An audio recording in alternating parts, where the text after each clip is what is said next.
कदम्बवनचारिणीं मुनिकदम्बकादम्बिनीं नितम्बजितभूधरां सुरनितम्बिनी सेवितां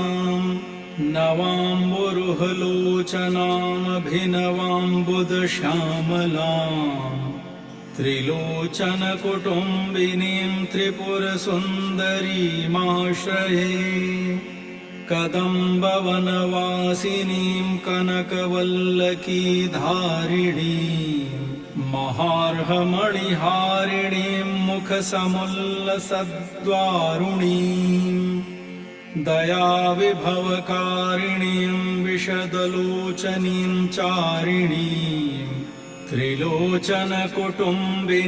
त्रिपुरसुन्दरीमाश्रये कदम्बवनशालया कुचभरोल्लसन्मालया कुचोपमितशैलया गुरुकृपालसद्वेलया मदारुणकपोलया मधुरगीतवाचालया कयापि घनलीलया कवचिता वयं लीलया कदम्बवनमध्यगां कनकमण्डलोपहारां